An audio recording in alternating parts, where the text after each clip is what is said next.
This is the ultimate Sega console. A console that should have existed, but never did. Ladies and gentlemen, this is the Sega Megatron, a tiny, compact system that combines the Sega Genesis and the Sega Mega CD. On the right, you have the cartridge reader, and on the left, you have the disk drive.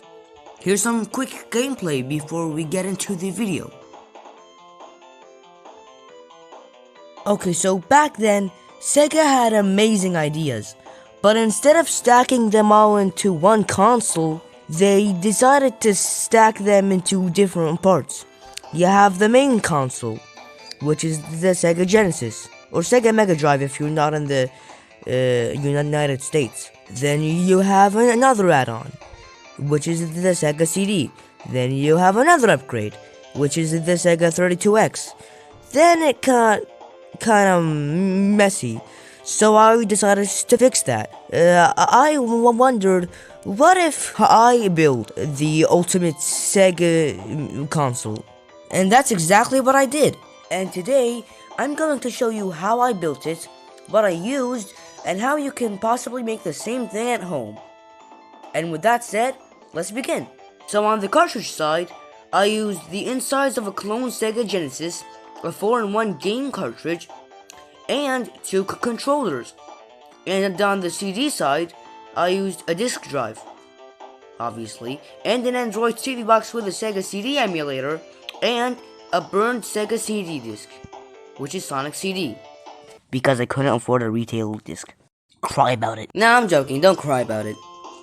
But I did actually use a burned Sega CD disc. And for the shell, I used a cardboard box, which I cut in half so it looks like a real console, and I painted black all over it so it would have that Sega Genesis vibe going for it. Not the soft Dreamcast vibe, oh yes. No, we want the hard Sega Genesis vibe, let's go! Okay, so moving on to why I did it. I don't know, I just felt like it. It randomly popped up in my head at some point, and I was like, yeah, I'm down for that. I'm a creative little boy, so deal with it. Okay, now moving on to the actual process of building it. Okay, where do I even begin? The process was extremely difficult, to say the least. You had to find an actually good and non-flexible cardboard box. Then, you had to find a disk drive somehow. Luckily, I found one in my dad's drawers. And even more luckily, he let me use it. Then you have to find an Android TV box that actually detects if an external CD DVD drive is plugged in or not. Luckily, we had 2 Android TV boxes. One that we thought was broken, and the other which we use daily. But guess which one read discs? The one that my family uses. Great. And I couldn't just take it away for obvious reasons.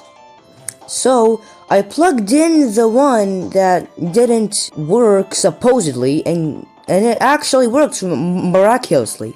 So, I told my dad a trade offer. So I said to him, why not you have the Android TV box that supposedly was broken, but it actually works perfectly fine, and I can have the one that reads discs. And he agreed. So yeah, I plugged it in, and it read discs. Great. Then I put them in the emulator, and yeah, it worked. So that's the CD drive cleared up. Now, let's move on to the cartridge side. It's actually way easier and simple. All you needed to do is buy a fake Sega Genesis, use its insides, I believe I already said that earlier in the video, and put it inside the console in a way that it's front-loaded. Okay, I think that wraps up the end of the video. So, I hope you all had a good one, and Sega does what Nintendo don't. I'm not even trying to be funny here, like that's a legitimate fact. Okay, bye!